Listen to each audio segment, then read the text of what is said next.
there's only so many costumes you can put on a person, and if you're limited to what costume can we put on a bipedal humanoid, just Yeah, it's true. But you are no longer restricted to that, and I'm hoping that we get a little like they take some risks in that area. Yeah, I do. Yeah.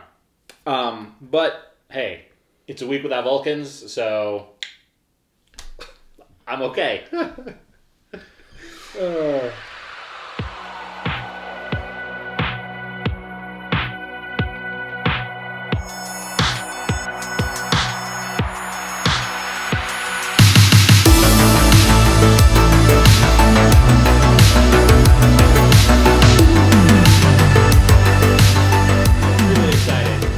Continue our discussion of Strange New Worlds. We are now in part 8. That means episode 8 of Strange New Worlds. The Elisyan Kingdom. Right. Did I get that? I got that one right. I think so. Nice. Nice. We are already off to a better start than we usually are.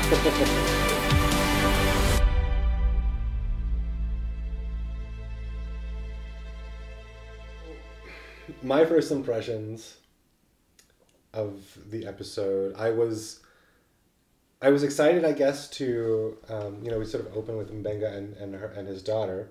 Yeah. Reading the book that they're always reading, and I was pretty excited to maybe really get into that, for good and all, and maybe get some resolution. Yes. For Rukia and for Mbenga. Yeah, this is a plot device that has come up a couple of times. It has, and I mean, and I think it's been teased enough, so I was ready for this episode, right? I was ready for the resolution, and we got it. So, first impressions, though, if I were to sort of sum up my overall feeling for the episode, it made me so happy. And we know from previous episodes of Strange New Worlds that this is not a series that shies away from doing these goofy spin-offs or one-offs. They don't really advance the main story, so to speak. Even though all the characters that we love in Strange New Worlds made an appearance in this show, they were out of their normal character, so I can't say that we got a lot of character development in a lot of places. We got it in 2 places that we were really missing it. That's true. We got it in Mbenga and we got it in Hammer. Mm-hmm. And they did manage to, as you say, wrap up this storyline out there with Mbenga's daughter, Rukia, being essentially like trapped in the transport buffer because of the disease that she has, which I'm fine that they wrapped up that story. And I love that they did it this way. It felt like the best of both worlds.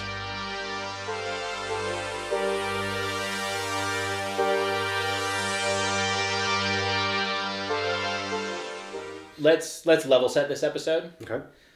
So, Dr. Mbenga reading a book to his child. The ship, Enterprise, is hanging out near Nebula. Right. Doing some routine scans. Mm-hmm. Turns out, not routine scans. Spoiler alert, something lives in the nebula. It doesn't want them to leave. Doesn't want them to leave. It ends up entering Rukia's mind, pulling this story out of it, and then recreating that story on the Enterprise. Mm-hmm. So all the characters, the cast of the Enterprise gets assigned new roles as characters in the book. Mm-hmm. How great was it that this ship was transformed into a fantasy land? I cannot express my joy with this concept in like warm enough terms. I love everything about it. I especially love the choice to leave the ship, like the discernible sort of ship and all of the bells and whistles and the control panels and the technology intact underneath a sort of set, like a veneer of this fantasy land sort of painted on. It was great. I thought that was fantastic. It felt a lot like live theater. I loved how the characters had the sense, the characters who had their sort of minds and personalities taken over by the Nebula entity had this, their idea of sort of space was dramatically altered where, one deck up, it's this person's territory and domain, and then on the bridge is Mbenga's kingdom. And then you next door is the forest. Yeah, like you're walking down this corridor, and all of a sudden you're in like contested, or this contested zone. I love playing with it like that because that adds a lot to the live theater element.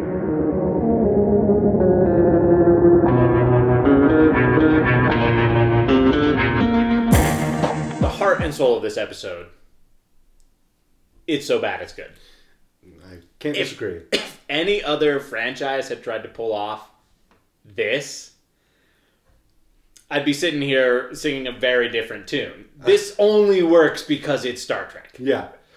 I mean, and I think that is one of the reasons why we have always come back to Star Trek, why it sort of sits so deeply in like our love of storytelling in general. Yes. Is that the Star Trek universe is a place where a storyteller can really do whatever they want effectively, as long as, that person is a genuine fan of Star Trek. Yeah. Yeah. And this sort of period piece evoking castles and sorcery and swordplay, it works so well in this universe. It does. And one of the things there's a couple of characters that really stand out in It's So Bad It's Good. And this storytelling mechanism. Yeah. And one of the things I really appreciated about it was not every character, but a lot of characters in this got to operate outside of their normal character shtick. Yeah, right? out of their personalities. Yeah. Captain Pike got to be Count. He was the cowardly courtier. Yeah. Right? Not Count Goku. Count Goku. Raku. The easel doesn't have it. No, he doesn't have it. I don't know. But he plays like, you're sort of sniveling, cowardly, with just lots of great sort of ass kissing going on all over the place. Yeah.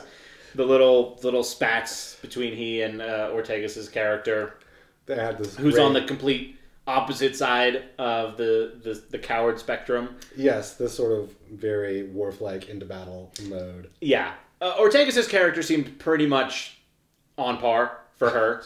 Very much Ortegas. It's like, what if Ortegas was the chief of security? Yeah, it was Ortegas with a sword. Yeah. Yeah. It was great. Yeah. The other character that... Nurse Chapel was a little different. She's kind of a new age empath, medicine woman kind of thing. Yeah. Let me read your auras. There was definitely that flavor to it, and like she was still stationed like in sick bay. Yeah. Kind of fulfilling her nurse role, which not much of a departure there. No, I kind of would have preferred if she had been the huntress in the forest. That would have been interesting. Just because I know I talk about Spock and Mock every week, and I'm going to continue to do so until I have single-handedly convinced the internet that is one of the best episodes of Star Trek ever made. Yeah. We got a long way to go. Okay. As it turns out, that episode was not as popular as I expected it would be.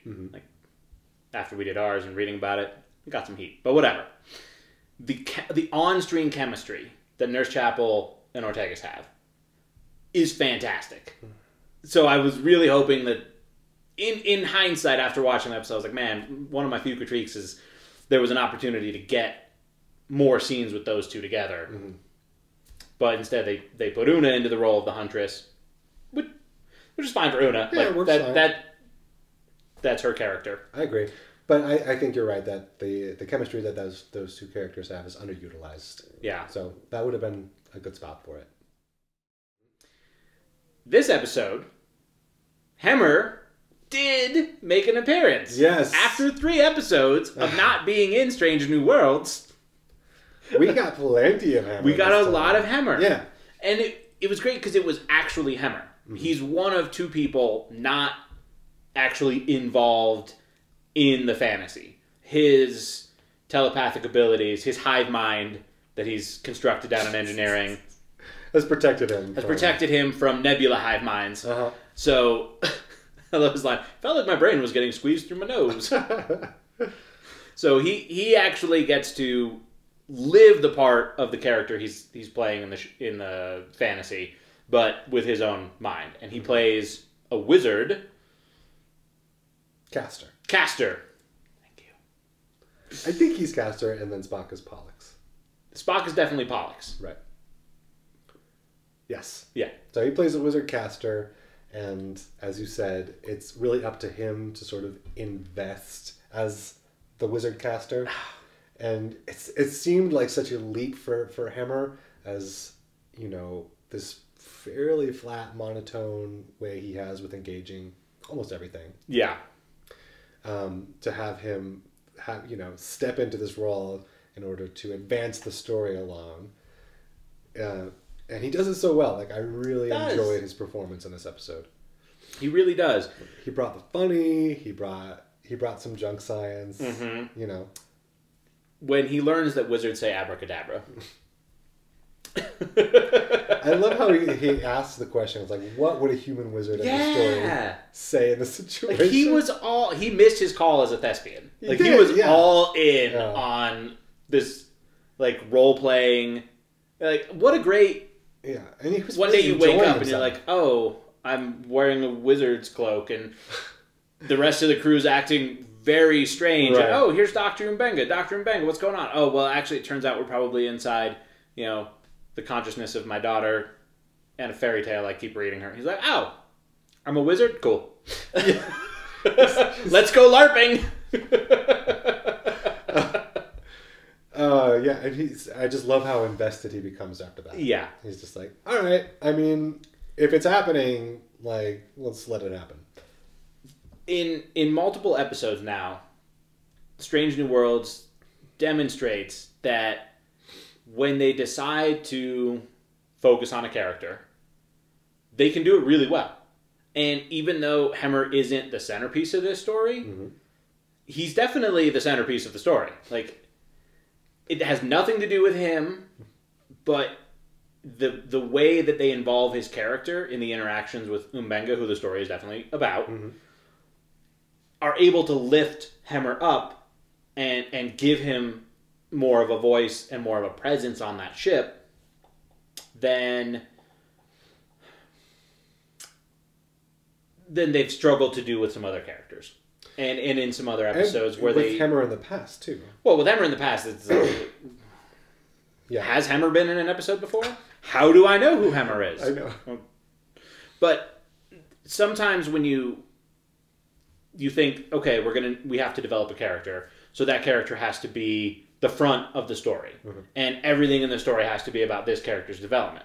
That's not necessarily true. And Star Trek, as we were discussing at the beginning of the episode, one of the great things about Star Trek and storytelling is that they're able to do a lot of character development with these sort of secondary scenes, these B throwaway scenes that you don't really expect to give you much character development, but Star Trek will surprise you and do that. Oh, absolutely. And I love the idea that, you know, Hemmer, as struggling as he does to, you know, have these, I don't know, warm, meaningful, expressive interactions with his crewmates, which is something that he admittedly, you know, doesn't come naturally for him. You know, he admits that. I love that this setup makes the stakes just right so that he feels comfortable kind of like letting loose a little bit, you know, in this really fun way that I wasn't expecting. And I'm glad that they chose Hemmer to be like that counterpoint, right? Yeah, Hemmer was the perfect character for that role. Yeah. Because now you have your chief engineer and your chief medical officer actually get to go solve a mystery together. And as little as it has to do with, I don't know, science and like the main... well, they do figure, like, he is able to go to engineering and scan the nebula and determine that, like, there's something out there. And I guess also his hive mind kind of tells him that, too. He's like, well, it's not another ship, it's definitely the nebula. Yeah, it's not as cut and dry as some Star Trek engineering problems get solved in. It's true. It's a combination of like I'm sensing with my telepathy, and also somehow my scanners are detecting this life form that we did not see at first. Yeah, as we were surveying the nebula. I could see some people having an issue with that like they had just finished a long survey of this nebula and didn't find this, but at the same time, it's a massively powerful consciousness. It will find you if it wants to be found, and much like last week, where enterprises get taken over all the time. Nebulas get misscanned all the time. It's true. Yeah. The other character the character that stood out most as being outside of their normal parameters, La'an, as Princess Talia. Yeah. Close enough. And her dog. Rufus. Runa. Yeah. Rungus. It should have been Rungus. Rungus would have fit the scene. Actually, I like cannot rest now until I like adopt a dog and name them Rungus. You've incepted me with as long as you give it a forever home. Okay. I can't like just name it Rungus and then send it back. No, you cannot. Damn it. Okay. Okay. Well, it's more an investment than I was planning on, but I'll do it. You got to do what you got to do for the Rungus. Right. So La'an, being outside of her sort of personality that we're used to, it works so well. She sells it completely as this sort of weird princess / socialite. Yeah, this socialite's a great way to put it. High maintenance socialite. Yeah. Just big, glittery, glowing dress, and the dog, and the sort of like, oh! Yeah, she like waltzes onto the bridge and is like, oh, my kingdom was just taken over by Princess Nev.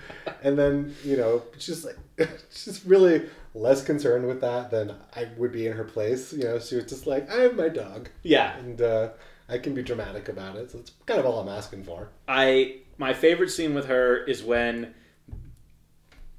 your protagonists have gathered and they've come up with a plan to go rescue Hemmer, and she's like, what will I do? And Mbenga's like, well, you and Rungus should stay here. It's just, if you die, I will sing the most epic song for you. Yes, of mourning. She just belts out a few bars of, very awfulness, stereotyped opera awfulness. Yeah. Turns out that's actually Christina Chong singing. That I did have to look up. I just had to know. Was that her? That was her. And it was her. It was her. And yeah, I think as intentionally as that scene was supposed to be sort of nails on chalkboard. It was hilarious. Yeah. Yeah. Yeah. They hit exactly what they were going for with that. Her character was firmly established. I like how she's urging Mbenga on throughout most of that episode to bring fire and blood down upon the Mercury Stone. Just kill them all. Actually, I don't have it. Give me my kingdom back. Yeah.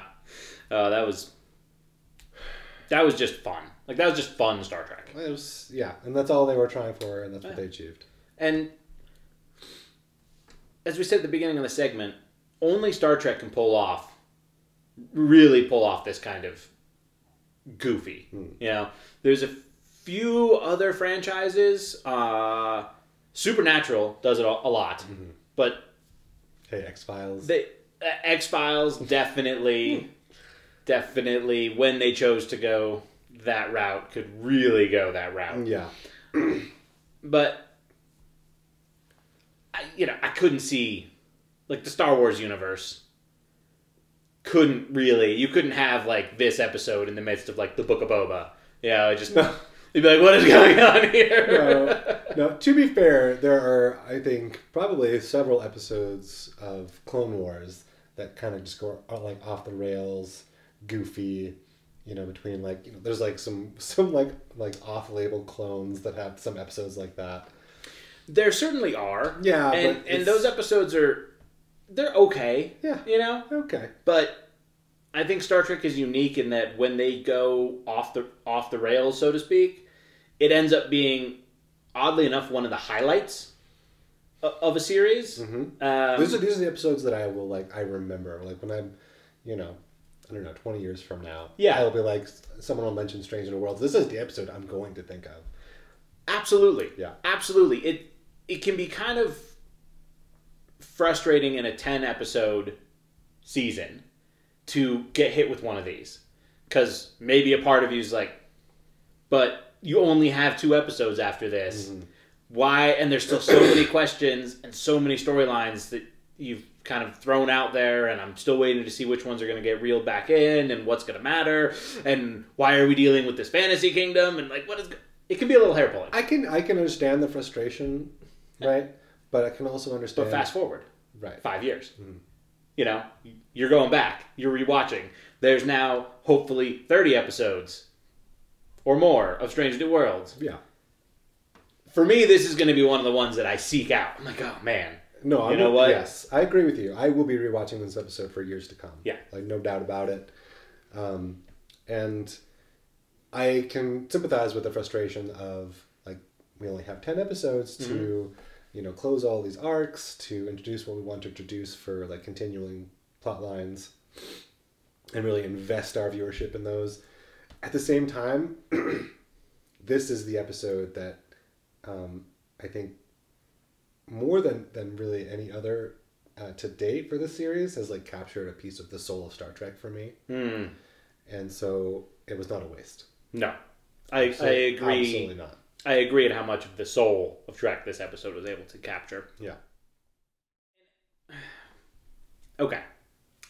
I will say, spoiler alert, even though this is an episode of Star Trek that aired 5 months ago. So, if you're watching this show and you haven't watched Strange New Worlds... Past the point that we're reviewing it. I have questions about the way you live your life.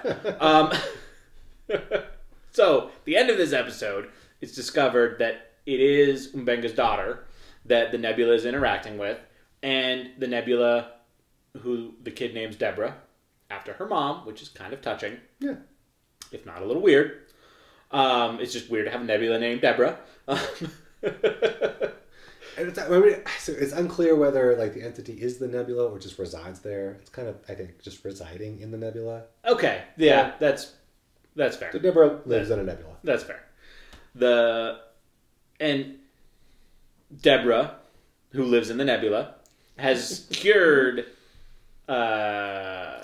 Rukia's illness, but only if she stays in the nebula. Right. As soon as they depart the nebula, she's gonna die.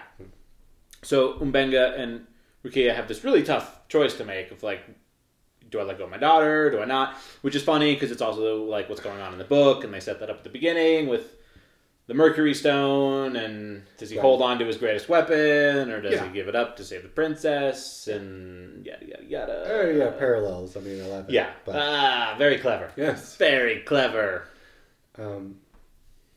So I can understand, why they made the choice that they did as far as I need to let my daughter go. Sure, yeah. I get that. I think it's a hard sell. I need to let my daughter go into the clutches of this entity who lives in a nebula. Who basically just held my crew hostage, erased their identities. Yeah. And made them engage in violence towards one another. I think that's kind of a hard... It's true. The nebula was not necessarily... No, gentle. Right, dress it up how you like. The fun... As far as a viewer, this incredibly fun and satisfying fantasy element to the episode. Actually living through it as a crew member, your personality has been forcefully, suppressed. And you've been made to, fight your crewmates, and... There's this element of violence to this nebula entity. Yeah, or just not caring for corporeal beings.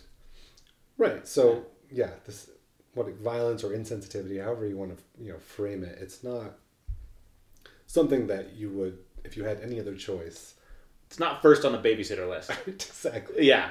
I hadn't considered that because I was like, oh wow, this is a really tough choice. Like, do you put your daughter back in the transporter buffer, where you know her patterns will erode because that's what happens when you're in transport buffers? Mm-hmm. Sometimes. Or if I learned one thing from all my years of watching Trek, that's the truth of transporters. Sometimes. So many episodes will be erased if that isn't true. Yeah. Sometimes. Sometimes. As with all things in Star Trek. Yeah. Sometimes it works. So you expect... So Mbenga does let his daughter. He's like, fine, yeah, go. Well, he leaves it up to her. He's like, what do you want to do? I'll be okay. Like, I'll be very sad to see you go. Blah, blah, blah. Daughter decides to go. Because who wouldn't? I mean, life in a transport buffer. Life in an infinite nebula of possibility. You know? Yeah. And it's kind of heartbreaking the first time the daughter disappears, but then she comes right back. Immediately. Immediately comes back. She needs to justify her father's decision to yeah, she's all grown up. She tells, Mbenga, she's like, hey, you made the right choice. This is super great. Happy. Yeah. Because it's Star Trek, this is the way Star Trek ends. I think I would have personally rather been left in emotional devastation. Right.